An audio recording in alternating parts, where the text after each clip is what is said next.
Radio Tehran, শুরু হচ্ছে বিশ্ব সংবাদ।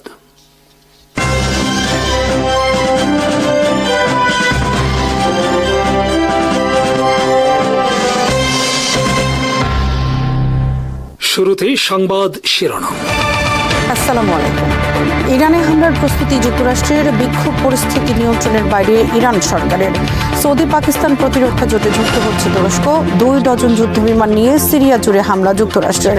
JF-17 ফাইটার জেট বিক্রির হিড়িক পাকিস্তানের। বাংলাদেশের কাছে বিক্রি করা যুদ্ধবিমানে থাকছে তাইমুর নামক শক্তিশালী air launched missile. New York টাইমসের খবরে বলা হয়েছে, ইরান আক্রমণের জন্য প্রস্তুতি নিচ্ছে যুক্তরাষ্ট্র। এ বিষয়ে প্রেসিডেন্ট ডোনাল্ড ট্রাম্প যুক্তরাষ্ট্র সেনা সদর দপ্তর পেন্টাগনকে হামলার কয়েকটি অপশন বিষয়ে নির্দেশ দিয়ে রেখেছেন। যুক্তরাষ্ট্র আর্মিকে প্রস্তুত থাকতে বলেছেন যে কোনো নির্দেশ পালনের জন্য।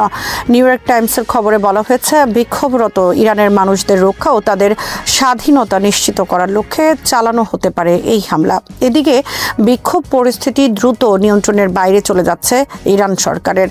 গোটা দেশ জুড়ে বর্তমানে ছড়িয়ে পড়েছে সহিংস বিক্ষোভ আর জ্বালাও পোড়াও। শুক্রবার থেকে কয়েকশো বিক্ষোভকারীর নিহতের খবর দিয়েছে BBC, CNN সহ পশ্চিমা বিভিন্ন গণমাধ্যম।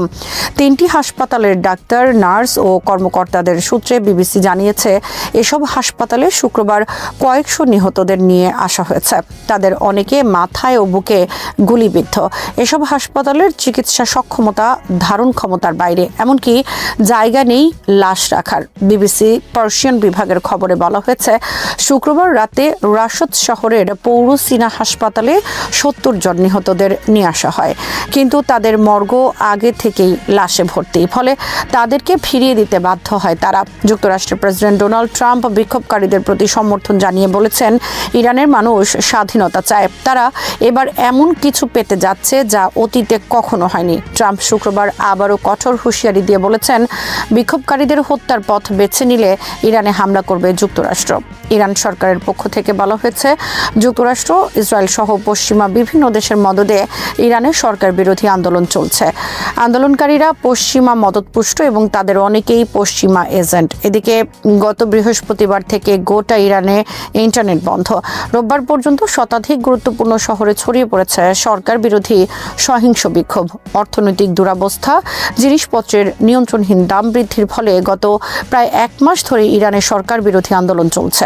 বর্তমানে এই আন্দোলন রূপ নিয়েছে সরকার পতনের দাবিতে, আর এতে প্রকাশ্যে সমর্থন দিচ্ছে যুক্তরাষ্ট্র। তাদের উদ্দেশ্য, ইরানে 1979 সাল থেকে চলে আসা ইসলামী বিপ্লবের ধারাবাহিক সরকার ও শাসন ব্যবস্থা উৎখাত করে যুক্তরাষ্ট্রপন্থী কাউকে ক্ষমতায় বসানো এবং ইসরায়েল রাষ্ট্রের নিরাপত্তা হুমকি দূর করা। পাকিস্তান সৌদি আরব প্রতিরক্ষা চুক্তিতে যুক্ত হতে যাচ্ছে তুরস্ক। এ বিষয়ে 3 দেশের মধ্যে বর্তমানে উচ্চ পর্যায়ে আলোচনা চলছে এবং তুরস্ককে এ চুক্তিতে যুক্ত করার সম্ভাবনা রয়েছে। যুক্তরাষ্ট্রের সংবাদ মাধ্যম ব্লুমবার্গ শনিবার প্রকাশ করেছে এই খবর। গত সেপ্টেম্বর মাসে রিয়াদে পাকিস্তান সৌদি আরবের মধ্যে ন্যাটো আদলে প্রতিরক্ষা চুক্তি স্বাক্ষরিত হয়েছে। চুক্তি অনুযায়ী এক দেশের উপর হামলা উভয় দেশের উপর হামলা হিসেবে গণ্য হবে এবং আক্রান্ত দেশের পক্ষ নিয়ে যুদ্ধ করতে হবে অপর দেশটিকে। ব্লুমবার্গের খবরে বলা হয়েছে, পাকিস্তান সৌদি প্রতিরক্ষা চুক্তিতে তুরস্ক যুক্ত হলে আমূল বদলে যাবে মধ্যপ্রাচ্য, এশিয়া সহ বিশ্বের বৃহত্তর অঞ্চলের সামরিক মেরুকরণ। এমনকি তুরস্ক ছাড়া আরও একাধিক দেশ বর্তমানে সৌদি পাকিস্তান প্রতিরক্ষা চুক্তিতে যুক্ত হতে আগ্রহী বলে খবর বেরিয়েছে। ব্লুমবার্গের খবরে বলা হয়েছে, মধ্যপ্রাচ্যের বর্তমান যুদ্ধ পরিস্থিতি, ইসরায়েলের আগ্রাসী হয়ে ওঠা এবং ন্যাটোর প্রতি ডোনাল্ড ট্রাম্পের বিরূপ মনোভাবের কারণে তুরস্কের নিরাপত্তা সংকট বৃদ্ধি পাচ্ছে। সে কারণে দেশটি পাকিস্তানের মতো পারমাণবিক শক্তিধর দেশের সাথে ন্যাটো আদলে প্রতিরক্ষা চুক্তিতে আগ্রহী। এতে করে দক্ষিণ এশিয়া সহ এশিয়ায় বৃদ্ধি পাবে তুরস্কের সামরিক প্রভাব।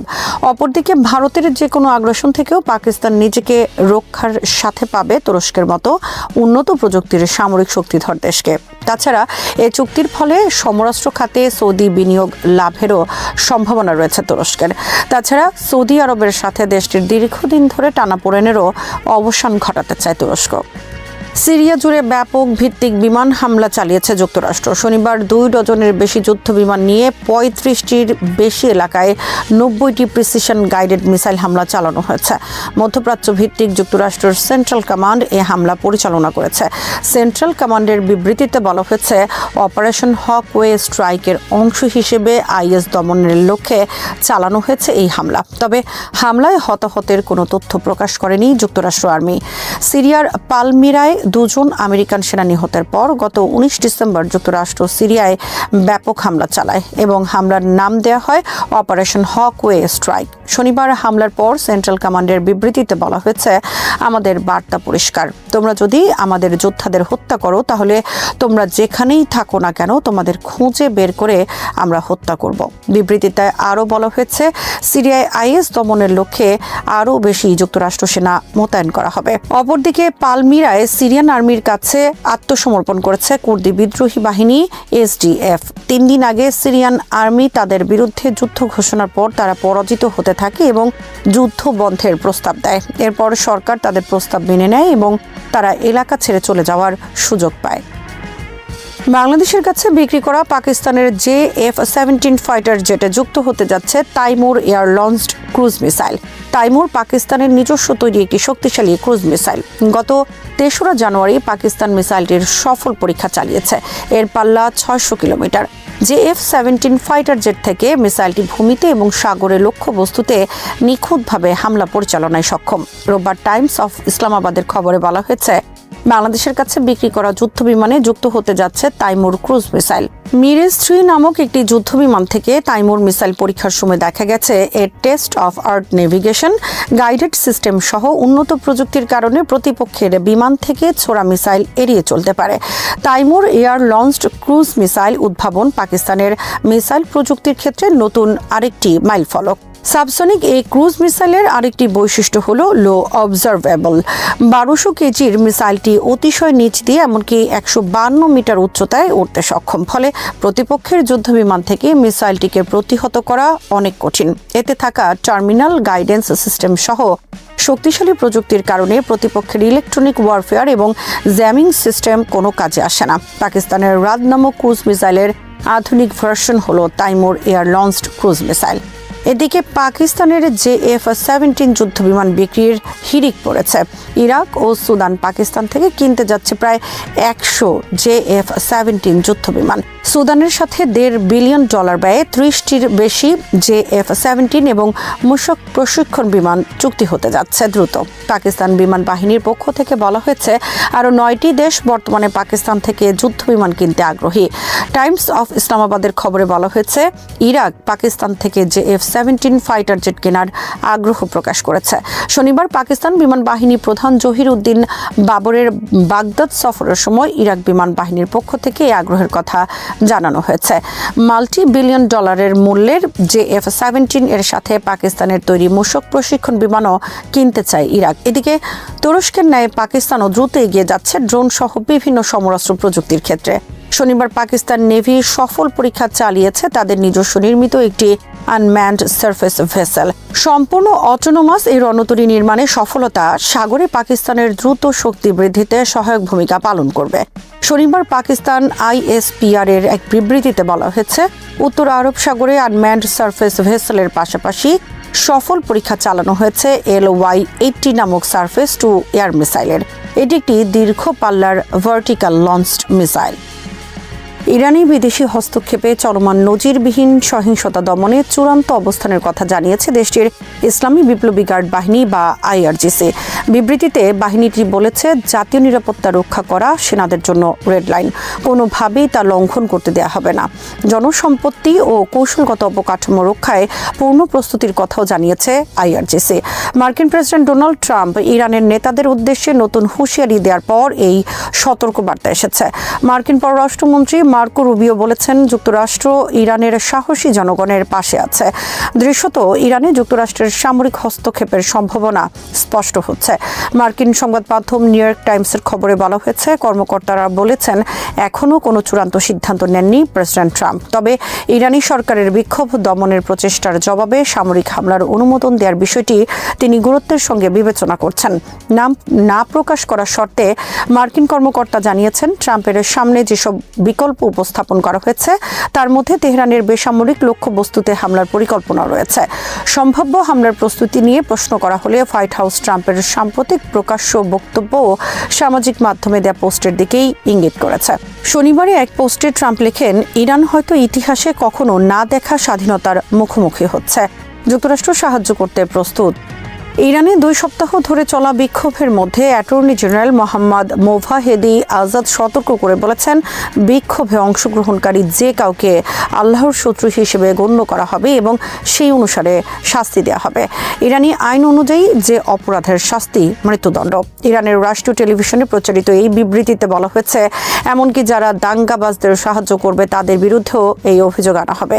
ইরানি দণ্ডবিধির 186 ধারা অনুযায়ী যদি কোনো গোষ্ঠী বা সংগঠন ইসলামী প্রজাতন্ত্রের বিরুদ্ধে সশস্ত্র বিরোধিতায় লিপ্ত হয়, তবে এর সকল সদস্য বা সমর্থক যারা জেনে শুনে তাদের লক্ষ্য অর্জনে সহায়তা করবে তাদের মোহারেব বা আল্লাহর শত্রু হিসেবে গণ্য করা যেতে পারে। এমনকি তারা ব্যক্তিগতভাবে সশস্ত্র কর্মকাণ্ডে অংশ না নিলেও এই আইন কার্যকর হবে। দণ্ডবিধির 190 অনুচ্ছেদে মোহারেবের জন্য কঠোর শাস্তির রূপরেখা দেওয়া হয়েছে, যার মধ্যে রয়েছে মৃত্যুদণ্ড, ফাঁসিতে ঝোলানো, ডান হাত ও বা পা কেটে ফেলা অথবা স্থায়ী অভ্যন্তরীণ নির্বাসন। যুক্তরাষ্ট্রের সতর্কতা সত্ত্বেও এই কঠোর দমনপীড়নের বিষয়ে বিবৃতিতে বলা হয়েছে, প্রসিকিউটরদের অবশ্যই কোনো বিলম্ব না করে সাবধানে অভিযোগপত্র ইস্যু করতে হবে এবং যারা জাতির সঙ্গে বিশ্বাসঘাতকতা করে ও নিরাপত্তাহীনতা তৈরি করে দেশে বিদেশে আধিপত্য চায় তাদের বিচার ও চূড়ান্ত মোকাবেলার ক্ষেত্র প্রস্তুত করতে হবে। এই বিচার প্রক্রিয়া কোনো ধরনের নমনীয়তা, সহানুভূতি বা প্রশ্রয় ছাড়াই পরিচালনা করতে হবে। এদিকে ইরানে চলমান অর্থনৈতিক প্রতিবাদকে পুঁজি করে দেশটিতে দাঙ্গা ও বিশৃঙ্খলা সৃষ্টির চেষ্টার বিরুদ্ধে যুক্তরাষ্ট্র ও ইসরায়েলকে কঠোর হুঁশিয়ারি দিয়েছেন ইরানের পররাষ্ট্রমন্ত্রী আব্বাস আরাকচি। তিনি সতর্ক করে বলেছেন, বিক্ষোভকারীদের উস্কানি দেওয়ার যে ভয়াবহ পরিণতি তা শেষ পর্যন্ত উস্কানিদাতাদেরই ভোগ করতে হবে।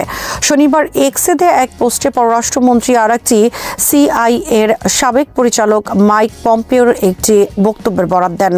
আরাকচি বলেন, পম্পেও নিজেই স্বীকার করেছেন ইরানের দাঙ্গায় ইসরায়েলি গোয়েন্দা সংস্থা মোসাদের সরাসরি ভূমিকা রয়েছে। তিনি বলেন, ওয়াশিংটন ও তেল আবিব এতদিন ইরানের বিরুদ্ধে যে বিভ্রান্তিকর অভিযোগ তুলে আসছিল, পম্পেওর এই স্বীকারোক্তি তা মিথ্যা প্রমাণ করেছে।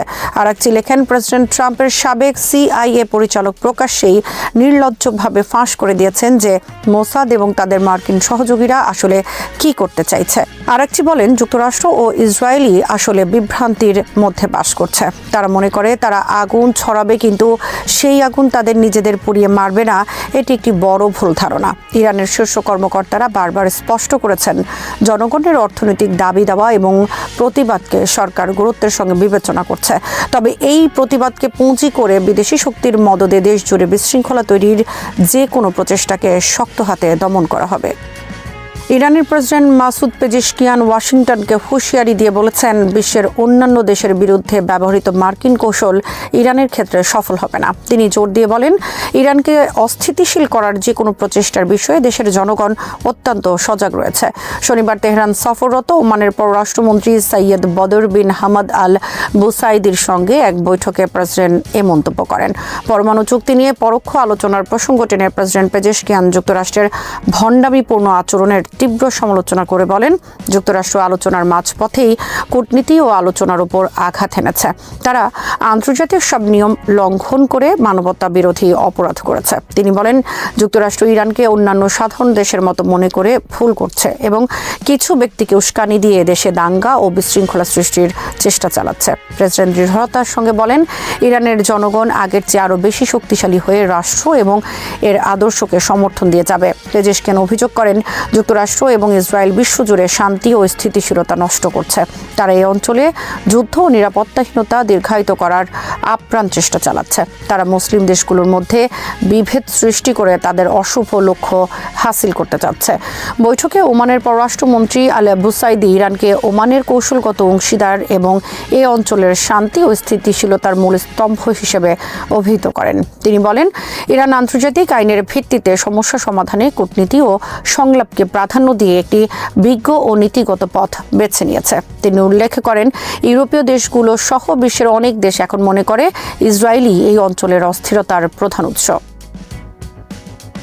ইসরায়েলের গোয়েন্দা সংস্থা মোসাদের হয়ে গুপ্তচর বৃত্তির অভিযোগে এক বিদেশি নাগরিককে গ্রেফতার করেছে ইরানের ইসলামী বিপ্লবী গার্ড বাহিনী বা আইআরজিসি গোয়েন্দা সংস্থা। শনিবার বাহিনীর বিবৃতিতে বলা হয়, দেশ জুড়ে বিদেশি মদদে অস্থিরতা তৈরির চেষ্টার মধ্যেই এই গুরুত্বপূর্ণ অভিযানটি চালানো হয়। আইআরজিসি জানায়, আটককৃত ব্যক্তি মোসাদের হয়ে বিশেষ ছদ্মবেশে ইরানে প্রবেশ করেছিলেন। তার মূল লক্ষ্য ছিল ইরানের বর্তমান পরিস্থিতি পর্যবেক্ষণ করা এবং মোসাদের এজেন্টদের সন্ত্রাসী কার্যক্রমের জন্য প্রয়োজনীয় গোয়েন্দা তথ্য সংগ্রহ করা। অভিযান পরিচালনার সময় ওই ব্যক্তির কাছ থেকে বেশ কিছু গুরুত্বপূর্ণ নথিপত্র ও সরঞ্জাম উদ্ধার করা হয়েছে, যা তার গুপ্তচর বৃত্তির অকাট্য প্রমাণ হিসেবে কাজ করছে। আইআরজিসির মূল্যায়ন অনুযায়ী ইরানকে সামরিকভাবে মোকাবিলা করতে ব্যর্থ হয়ে শত্রুপক্ষ এখন দেশের অভ্যন্তরীণ শৃঙ্খলা নষ্ট করার কৌশলে হাঁটছে। বিবৃতিতে বলা হয়, শত্রুরা এখন সরাসরি সামরিক আগ্রাসনের পরিবর্তে বিশৃঙ্খলা সৃষ্টি, জননিরাপত্তা নষ্ট এবং অভ্যন্তরীণ নিরাপত্তা দুর্বল করার চেষ্টা চালাচ্ছে। তদন্ত দেখা গেছে, যুক্তরাষ্ট্র এবং ইসরায়েলি কর্মকর্তাদের মদদে একটি বহুমুখী ষড়যন্ত্র সাজানো হয়েছে। এর মধ্যে রয়েছে অর্থনৈতিক চাপ বৃদ্ধি, নতুন করে নিষেধাজ্ঞা আরোপ এবং সামাজিক যোগাযোগ মাধ্যমে মনস্তাত্ত্বিক অস্থিরতা তৈরি করা। আইআরজিসি আরও জানায়, বিদেশি গোয়েন্দা সংস্থাগুলো সাধারণ মানুষের ন্যায্য অর্থনৈতিক দাবি বা পেশাজীবীদের জমায়েতকে পুঁজি করে সেগুলোকে সহিংস ও সশস্ত্র দাঙ্গায় রূপ দেওয়ার পরিকল্পনা করেছিল। সাম্প্রতিক সহিংসতায় সামরিক স্থাপনায় হামলা এবং সাধারণ নাগরিক ও নিরাপত্তা বাহিনীর সদস্যদের নিহতের পেছনে এই অশুভ চক্রের হাত রয়েছে বলে বিবৃতিতে বলা হয়। শান্তিপূর্ণ অর্থনৈতিক প্রতিবাদকে বৈধ বলে গণ্য করলেও সহিংসতা এবং বিদেশি মদদে দাঙ্গা কোনোভাবেই সহ্য করা হবে না বলে হুঁশিয়ারি দিয়েছে আইআরজিসি। সংস্থাটি জানিয়েছে, জননিরাপত্তা রক্ষা এবং ইসলামী বিপ্লবের অর্জনসমূহ অক্ষুণ্ণ রাখা তাদের জন্য একটি রেড লাইন বা চূড়ান্ত সীমা। যুক্তরাষ্ট্রভিত্তিক হিউম্যান রাইটস অ্যাক্টিভিস্ট নিউজ এজেন্সির তথ্য মতে বিক্ষোভে এ পর্যন্ত অন্তত 65 জন মারা গেছেন এবং 2300 জনের বেশি মানুষকে আটক করা হয়েছে। সরকার বিরোধী সংবাদ মাধ্যম ইরান ইন্টারন্যাশনাল জানিয়েছে, শুধু গত 48 ঘন্টায় নিহত হয়েছে 2000-এর বেশি। টাইম ম্যাগাজিন এক প্রতিবেদনে দাবি করেছে, নাম প্রকাশ না করার শর্তে তেহরানের এক চিকিৎসক জানিয়েছেন, শুধুমাত্র তেহরানের 6টি হাসপাতালে 217 বিক্ষোভকারীর মৃত্যুর তথ্য রেকর্ড করা হয়েছে, যাদের বেশিরভাগই তাজা গুলিতে প্রাণ হারিয়েছেন। তেহরানে ইন্টারনেট সংযোগ বিচ্ছিন্ন এবং বৃহস্পতিবার থেকে টেলিফোন লাইনও কেটে দেওয়া হয়েছে। ইরানের নির্বাসিত রাজপরিবারের সদস্য রেজা পাহলভি বিক্ষোভের ডাক দিচ্ছেন এবং বিক্ষোভকারীদের রোববার রাজপথে নেমে আসার আহ্বান জানিয়েছেন। তিনি তাদের ইরানের পুরনো সিংহ ও সূর্য খচিত পতাকা এবং শাহ আলমের অন্যান্য জাতীয় প্রতীক বহন করে জনসাধারণের স্থানগুলোকে নিজেদের দখলে নিতে অনুরোধ করেছেন। 2025 সালের ডিসেম্বরের শেষ দিকে ইরানি রিয়ালের মান মার্কিন ডলারের বিপরীতে রেকর্ড 14 লাখের নিচে নেমে যাওয়ার পর জীবনযাত্রার মান নিয়ে সাধারণ অসন্তোষ থেকে এই বিক্ষোভের শুরু। পরে বিদেশি হস্তক্ষেপে এটি ব্যাপক সরকার বিরোধী আন্দোলনে রূপ নেয়। ইমাম খামেনি বলেছেন, ইসলামী প্রজাতন্ত্র ইরান কখনোই কোনো বিদেশি শক্তির দালালি মেনে নেবে না এবং ইরানের জনগণও যে কোনো রূপের বিদেশি প্রভাব ও আধিপত্যকে ঘৃণার সঙ্গে প্রত্যাখ্যান করে। কুম শহরের জনগণের ঐতিহাসিক গণঅভ্যুত্থানের বার্ষিকী উপলক্ষে হাজারো মানুষের সঙ্গে সাক্ষাতে তিনি বলেন, দুর্নীতিগ্রস্ত পাহলভি শাসন ব্যবস্থা ও তাদের প্রধান পৃষ্ঠপোষক যুক্তরাষ্ট্রের মারাত্মক ভুল হিসাবে ইরানি জাতির হাতে তাদের পরাজয়ের মূল কারণ ছিল। তিনি জোর দিয়ে বলেন, আজকের ইরান সেই সময়ের তুলনায় নৈতিকতা, আদর্শিক শক্তি, সামরিক ও প্রযুক্তিগত সক্ষমতার দিক থেকে অনেক বেশি শক্তিশালী, আর এই শক্তির ওপর ভর করেই অহংকারী ও ভুল হিসাবের শিকার আমেরিকাকেও পরাজিত করা সম্ভব। কয়েক লক্ষ শহীদের রক্তের বিনিময়ে প্রতিষ্ঠিত ইসলামী ব্যবস্থা কখনোই ধ্বংসাত্মক তৎপরতা চালানো কিংবা বিশৃঙ্খলা সৃষ্টি করা শক্তির কাছে মাথা নত করবে না। সাম্প্রতিক কিছু সহিংস ও ধ্বংসাত্মক ঘটনার প্রসঙ্গে তিনি বলেন, কিছু লোক আছে যারা নিজেদের দেশেরই সম্পদ ও স্থাপনা ধ্বংস করছে কেবল আমেরিকার প্রেসিডেন্টকে খুশি করার জন্য। তিনি বলেন, সেই প্রেসিডেন্ট এতে খুশি হলেও তার উচিত নিজের দেশ সামলানো, যে দেশ বহু সংকটে জর্জরিত। 12 দিনের যুদ্ধে তার নির্দেশে 1000-এরও বেশি ইরানির রক্ত ঝরেছে, যা সে নিজেই স্বীকার করেছে। অথচ সেই একই ব্যক্তি আবার দাবি করে যে সে ইরানের জনগণের পক্ষে, আর কিছু অমনোযোগী ও চিন্তাহীন মানুষ সেই কথায় বিশ্বাস করে দেশের ক্ষতি করছে। ইমাম খামেনি বলেন, ইসলামী প্রজাতন্ত্র সৎ ও মর্যাদাবান মানুষের আত্মত্যাগের উপর দাঁড়িয়ে আছে এবং ধ্বংসকারীদের কাছে কখনো নতি স্বীকার করবে না। তিনি বলেন, ইতিহাস সাক্ষ্য দেয়, নমরুদ, ফেরাউন, রেজা খান কিংবা মোহাম্মদ রেজা পাহলভির মতো স্বৈরাচারীরা যখন চরম অহংকারে ডুবেছিল তখনই তাদের পতন অনিবার্য হয়েছিল। আর আজকের অহংকারী শক্তির ভাগ্য একই হবে। বক্তব্যে তিনি কুমের আন্দোলনকে ইরানের গৌরবোজ্জ্বল ইতিহাসের অবিচ্ছেদ্য অংশ হিসেবে উল্লেখ করে বলেন, এই আন্দোলন ইমাম খামেনির চিন্তা ও বক্তব্যের মাধ্যমে জনগণের মন ও আত্মার সঞ্চিত ইসলামী আদর্শকে সামাজিক বিস্ফোরণের রূপ দিয়েছিল। এর ফলেই পাহলভি স্বৈরাচারী ও আমেরিকা নির্ভর শাসনের পতন ঘটে এবং একটি স্বাধীন ও জনগণের সরকার প্রতিষ্ঠিত হয়। তিনি বলেন, পাহলভি সরকারকে তখন আমেরিকার প্রেসিডেন্ট স্থিতিশীলতার দ্বীপ বলেছিল, যা তাদের ভয়াবহ ভুল হিসাবের প্রমাণ, আর সেই ভুল হিসাবেই তাদের পরাজয় ডেকে এনেছিল। তিনি বলেন, বিপ্লবের সময় ইরানি জাতির হাতে আধুনিক অস্ত্র না থাকলেও তাদের ছিল আদর্শিক ও নৈতিক শক্তি, ইসলামী বিশ্বাস, ধর্মীয় আত্মসম্মান, দায়িত্ববোধ ও দেশের প্রতি গভীর ভালোবাসা। আজ এই শক্তি আরও সুসংগঠিত ও দৃঢ় হয়েছে। একই সঙ্গে সামরিক ও প্রযুক্তিগত সক্ষমতাও বহুগুণে বৃদ্ধি পেয়েছে। তিনি বলেন, আমেরিকা ও তার মিত্ররা ইরানের সম্পদ দখল করতে চেয়েছিল বলেই ইসলামী প্রজাতন্ত্রের বিরুদ্ধে শত্রুতা শুরু করেছে, যেমন তারা অন্য দেশগুলোর ক্ষেত্রেও করছে। ইমাম খামেনি ইরানকে একঘরে করার দাবি নাকচ করে বলেন, আজকের ইরান একটি স্বাধীন, সাহসী ও ভবিষ্যৎ সমৃদ্ধ দেশ। তিনি যুব সমাজকে দেশের অগ্রগতির মূল চালিকা শক্তি আখ্যা দিয়ে বলেন, শত্রুর অপপ্রচারের বিপরীতে ইরানি যুবকরা ধর্মপ্রাণ, সচেতন, ঐক্যবদ্ধ ও সক্রিয়। শেষে তিনি যুব সমাজকে ঐক্য, রাজনৈতিক সচেতনতা ও দেশের উন্নয়নে নিষ্ঠ থাকার আহ্বান জানিয়ে বলেন, ঐক্যবদ্ধ জাতি সব শত্রুর উপর বিজয়ী হয় এবং ইনশাআল্লাহ শিগগিরই বিজয়ের অনুভূতি ইরানের প্রতিটি হৃদয়ে ছড়িয়ে পড়বে। বাংলাদেশ বিমান বাহিনীর প্রধান air chief marshal Hasan Mahmud খানের সঙ্গে পাকিস্তান বিমান বাহিনীর প্রধান air chief marshal Zahir Ahmed Babar সিধুর ইসলামাবাদে অনুষ্ঠিত সাম্প্রতিক বৈঠকটি দক্ষিণ এশিয়ার সামরিক ও কৌশলগত বাস্তবতায় একটি তাৎপর্যপূর্ণ ঘটনা হিসেবে বিবেচিত হচ্ছে।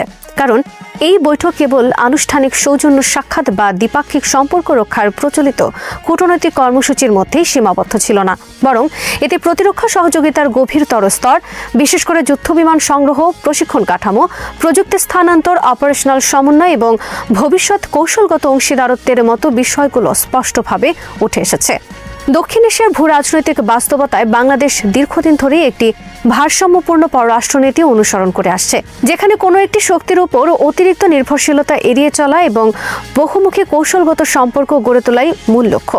সেই প্রেক্ষাপটে পাকিস্তানের সঙ্গে বিমান বাহিনীর স্তরে এই উচ্চ পর্যায়ের বৈঠক বাংলাদেশের প্রতিরক্ষা কৌশলের একটি গুরুত্বপূর্ণ অধ্যায় হিসেবে দেখা হচ্ছে। এই বৈঠকের কেন্দ্রবিন্দুতে যে বিষয়টি সবচেয়ে বেশি আলোচিত হয়েছে তা হল চীন পাকিস্তানের যৌথ উদ্যোগে নির্মিত JF-17 থান্ডার যুদ্ধবিমান কেনার সম্ভাবনা এবং এই বিষয়ে উল্লেখযোগ্য অগ্রগতি। JF-17 যুদ্ধবিমানটি পাকিস্তানের প্রতিরক্ষা শিল্পের একটি বড় অর্জন হিসেবে বিবেচিত, কারণ এটি পাকিস্তানের দীর্ঘদিনের লক্ষ্য স্বনির্ভর সামরিক সক্ষমতা অর্জনের একটি বাস্তব রূপ। একই সঙ্গে এটি চীনের সঙ্গে পাকিস্তানের কৌশলগত সম্পর্কেরও প্রতিফলন। বাংলাদেশ বিমান বাহিনীর জন্য এই যুদ্ধবিমান কেনার বিষয়টি কেবল একটি প্ল্যাটফর্ম সংযোজনের প্রশ্ন নয়, বরং এটি সামগ্রিক বিমান যুদ্ধ সক্ষমতা, রক্ষণাবেক্ষণ ব্যয়, প্রযুক্তিগত স্বাধীনতা এবং ভবিষ্যৎ আপগ্রেডের সুযোগের সঙ্গে গভীরভাবে সম্পর্কিত। JF-17 যুদ্ধ বিমানটি বহুমুখী ভূমিকা পালনে সক্ষম, যা আকাশ প্রতিরক্ষা, স্থল আক্রমণ, সমুদ্র পৃষ্ঠে লক্ষ্যবস্তুতে আঘাত এবং সীমিত মাত্রার ইলেকট্রনিক যুদ্ধ পরিচালনায় ব্যবহার করা হয়। পাকিস্তানের দাবি অনুযায়ী 2019 এবং 2025 সালে ভারতের সঙ্গে উত্তেজনাকর পরিস্থিতিতে এই যুদ্ধ বিমান কার্যকর ভূমিকা পালন করেছে, যা তাদের আত্মবিশ্বাস আরও দৃঢ় করেছে। যদিও এই দাবির মূল্যায়ন আন্তর্জাতিক পর্যায়ে নানা দৃষ্টিকোণ থেকে করা হয়, তবুও বাস্তবতা হলো পাকিস্তান বিমান বাহিনী JF-17কে তাদের ফাইটার ফ্লিটের একটি মূল স্তম্ভে পরিণত করেছে। বাংলাদেশের জন্য এই অভিজ্ঞতা গুরুত্বপূর্ণ, কারণ বাংলাদেশ বিমান বাহিনীর বর্তমান বহরে বিভিন্ন উৎস থেকে সংগৃহীত পুরনো ও আধুনিক বিমানের একটি মিশ্রণ রয়েছে, যার রক্ষণাবেক্ষণ ও অপারেশনাল সমন্বয় একটি বড় চ্যালেঞ্জ। বাংলাদেশ বিমান বাহিনী দীর্ঘদিন ধরে তাদের যুদ্ধবিমান বহর আধুনিকায়নের প্রয়োজনীয়তা অনুভব করে আসছে। দেশের আকাশসীমা রক্ষা, সমুদ্র সীমায় নজরদারি এবং আঞ্চলিক নিরাপত্তা পরিবেশের পরিবর্তনের সঙ্গে তাল মিলিয়ে চলার জন্য আধুনিক যুদ্ধবিমান অপরিহার্য। এই প্রেক্ষাপটে JF-17 একটি তুলনামূলকভাবে সাশ্রয়ী, বহুমুখী এবং আপগ্রেডযোগ্য প্ল্যাটফর্ম হিসেবে বিবেচিত হচ্ছে। পশ্চিমা যুদ্ধবিমানের তুলনায় এর মূল্য ও রক্ষণাবেক্ষণ ব্যয় কম, পাশাপাশি চীন ও পাকিস্তানের কাছ থেকে প্রযুক্তিগত সহায়তা ও প্রশিক্ষণ পাওয়ার সম্ভাবনাও বেশি। বাংলাদেশের মতো একটি উন্নয়নশীল দেশের জন্য এই বিষয়গুলো অত্যন্ত গুরুত্বপূর্ণ।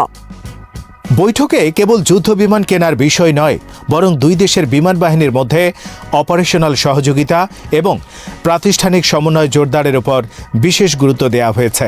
এর অর্থ হল ভবিষ্যতে যৌথ প্রশিক্ষণ, অভিজ্ঞতা বিনিময়, এমনকি নির্দিষ্ট ক্ষেত্রে যৌথ মহড়ার সম্ভাবনাও উন্মুক্ত হতে পারে। পাকিস্তান বিমান বাহিনী দীর্ঘদিন ধরে বাস্তব যুদ্ধ অভিজ্ঞতার মধ্য দিয়ে গেছে, বিশেষ করে সন্ত্রাস বিরোধী অভিযান এবং সীমান্ত উত্তেজনার সময়। এই অভিজ্ঞতা থেকে বাংলাদেশ বিমান বাহিনী উপকৃত হতে পারে, বিশেষ করে অপারেশনাল পরিকল্পনা, দ্রুত প্রতিক্রিয়া সক্ষমতা এবং আকাশ প্রতিরক্ষার সমন্বিত ব্যবস্থাপনার ক্ষেত্রে। পাকিস্তানের আন্তঃবাহিনী জনসংযোগ পরিদপ্তর যে বিবরণ প্রকাশ করেছে, তাতে প্রশিক্ষণ, সক্ষমতা বৃদ্ধি এবং মহাকাশ প্রযুক্তিতে সহযোগিতার বিষয়টি বিশেষভাবে উল্লেখ করা হয়েছে। আধুনিক বিমান বাহিনীর ক্ষেত্রে মহাকাশ প্রযুক্তির গুরুত্ব দিন দিন বাড়ছে, কারণ স্যাটেলাইট নির্ভর যোগাযোগ, নজরদারি এবং গোয়েন্দা তথ্য সংগ্রহ ছাড়া আধুনিক যুদ্ধ পরিচালনা কার্যত অসম্ভব। বাংলাদেশ ইতিমধ্যে নিজস্ব স্যাটেলাইট উৎক্ষেপণের মাধ্যমে এই ক্ষেত্রে একটি গুরুত্বপূর্ণ পদক্ষেপ নিয়েছে। পাকিস্তানের সঙ্গে সহযোগিতা হলে এই সক্ষমতা আরও সমন্বিত ও কার্যকর হতে পারে, বিশেষ করে সামরিক ব্যবহারের ক্ষেত্রে। বাংলাদেশ বিমান বাহিনীর প্রধানকে গার্ড অব অনার প্রদান এবং পাকিস্তান বিমান বাহিনীর সাম্প্রতিক অগ্রগতির বিষয়ে বিস্তারিত ব্রিফিং দেয়া এই সফরের প্রতীকী গুরুত্ব তুলে ধরে। সামরিক কূটনীতিতে এই ধরনের আনুষ্ঠানিকতা কেবল সৌজন্যের বিষয় নয়, এটি পারস্পরিক সম্মান, আস্থা এবং ভবিষ্যৎ সহযোগিতার ইঙ্গিত বহন করে। পাকিস্তান বিমান বাহিনীর পক্ষ থেকে মৌলিক থেকে উন্নত উড্ডয়ন প্রশিক্ষণ এবং বিশেষায়িত কোর্স সহ একটি পূর্ণাঙ্গ প্রশিক্ষণ কাঠামোর মাধ্যমে সহযোগিতার প্রতিশ্রুতি দেওয়া হয়েছে, যা বাংলাদেশের জন্য একটি বাস্তব সুযোগ তৈরি করে। কারণ আধুনিক যুদ্ধবিমান কেনার পাশাপাশি দক্ষ পাইলট, প্রকৌশলী এবং গ্রাউন্ড ক্রুর অভাব হলে সেই সক্ষমতা পূর্ণভাবে কাজে লাগানো যায় না। বাংলাদেশ বিমান বাহিনীর প্রধান পাকিস্তান বিমান বাহিনীর যুদ্ধ অভিজ্ঞতার প্রশংসা করেছেন এবং সেই অভিজ্ঞতা থেকে উপকৃত হওয়ার আগ্রহ প্রকাশ করেছেন। এই বক্তব্যটি বিশেষভাবে তাৎপর্যপূর্ণ। এটি ইঙ্গিত দেয় যে বাংলাদেশ কেবল সরঞ্জাম কেনার দিকেই নজর দিচ্ছে না, বরং অপারেশনাল দর্শন, কৌশলগত চিন্তাধারা এবং বাস্তব যুদ্ধ অভিজ্ঞতা থেকে শেখার বিষয়টিকেও গুরুত্ব দিচ্ছে। একই সঙ্গে বাংলাদেশের পুরনো বিমান বহরের রক্ষণাবেক্ষণ সহায়তা এবং আকাশ প্রতিরক্ষার রাডার ব্যবস্থা সংযুক্ত করে আকাশ নজরদারি সক্ষমতা বাড়ানোর বিষয়ে সহযোগিতা চাওয়া হয়েছে, যা বাংলাদেশের বর্তমান বাস্তবতার সঙ্গে সামঞ্জস্যপূর্ণ। কারণ বাংলাদেশের বিমান বাহিনীর একটি বড় অংশ এখনও পুরনো প্ল্যাটফর্মের উপর নির্ভরশীল, যেগুলোর কার্যকর রক্ষণাবেক্ষণ ছাড়া সামগ্রিক সক্ষমতা ঝুঁকির মুখে পড়তে পারে। এই বৈঠক ও সফরের রাজনৈতিক ও কৌশলগত প্রেক্ষাপটও উপেক্ষা করার সুযোগ নেই। বাংলাদেশ ও পাকিস্তানের মধ্যে ঐতিহাসিক সম্পর্ক জটিল হলেও সাম্প্রতিক বছরগুলোতে উভয় দেশ ধীরে ধীরে প্রতিরক্ষা ও নিরাপত্তা সহযোগিতার দিকে এগিয়ে যাচ্ছে। এই সফর সেই সম্পর্কের দৃঢ়তা তুলে ধরেছে এবং দীর্ঘমেয়াদী কৌশলগত অংশীদারিত্ব গড়ে তোলার যৌথ অঙ্গীকারের প্রতিফলন ঘটিয়েছে বলে পাকিস্তানের পক্ষ থেকে দাবি করা হয়েছে। দক্ষিণ এশিয়ায় ভারত একটি প্রভাবশালী সামরিক শক্তি শক্তি হিসেবে বিদ্যমান এবং বাংলাদেশ তার পররাষ্ট্র নীতিতে ভারসাম্য রক্ষা করতে চায়। পাকিস্তানের সঙ্গে ঘনিষ্ঠ প্রতিরক্ষা সহযোগিতা সেই ভারসাম্যের একটি অংশ হিসেবে দেখা যেতে পারে, যদিও বাংলাদেশ একই সঙ্গে চীন, তুরস্ক, রাশিয়া এবং পশ্চিমা দেশগুলোর সঙ্গেও সম্পর্ক বজায় রাখছে। JF-17 যুদ্ধবিমান কেনার সম্ভাব্য সিদ্ধান্ত বাংলাদেশের প্রতিরক্ষা নীতিতে একটি গুরুত্বপূর্ণ বাঁক নির্দেশ করতে পারে। এটি একদিকে যেমন বাংলাদেশের বিমান বাহিনীর আধুনিকায়নে সহায়ক হতে পারে, অন্যদিকে আঞ্চলিক শক্তির ভারসাম্যে নতুন মাত্রা যোগ করতে পারে। তবে এই সিদ্ধান্তের সঙ্গে ঝুঁকিও জড়িত। আন্তর্জাতিক রাজনীতিতে অস্ত্র কেনাবেচা কেবল প্রযুক্তিগত বা আর্থিক বিষয় নয়, বরং এটি কূটনৈতিক ও কৌশলগত সম্পর্কের উপর সরাসরি প্রভাব ফেলে। বাংলাদেশকে তাই এই সিদ্ধান্ত নিতে হবে অত্যন্ত সতর্কতার সঙ্গে, যাতে কোনো একটি পক্ষের সঙ্গে সম্পর্ক অতিরিক্তভাবে ক্ষতিগ্রস্ত না হয়। সব মিলিয়ে ইসলামাবাদে অনুষ্ঠিত এই বৈঠকটি বাংলাদেশের প্রতিরক্ষা কৌশল, বিশেষ করে বিমান বাহিনীর ভবিষ্যৎ দিক নির্দেশনা সম্পর্কে গুরুত্বপূর্ণ ইঙ্গিত দেয়। এটি দেখায় যে বাংলাদেশ কেবল বর্তমান সক্ষমতা বজায় রাখার চিন্তায় সীমাবদ্ধ নয়, বরং ভবিষ্যতের নিরাপত্তা চ্যালেঞ্জ মোকাবেলার জন্য একটি সুপরিকল্পিত ও বহুমুখী কৌশল গ্রহণের পথে এগোচ্ছে। পাকিস্তানের সঙ্গে এই সহযোগিতা যদি বাস্তব রূপ পায়, তবে তা বাংলাদেশের বিমান বাহিনীর সক্ষমতা বৃদ্ধির পাশাপাশি দক্ষিণ এশিয়ার সামরিক কৌশলগত বাস্তবতায়ও একটি নতুন অধ্যায়ের সূচনা করতে পারে। শ্রোতা বন্ধুরা, বিশ্ব সংবাদে এই ছিল আমাদের সর্বশেষ আয়োজন। সঙ্গে থাকার জন্য আপনাদের সবাইকে অসংখ্য ধন্যবাদ।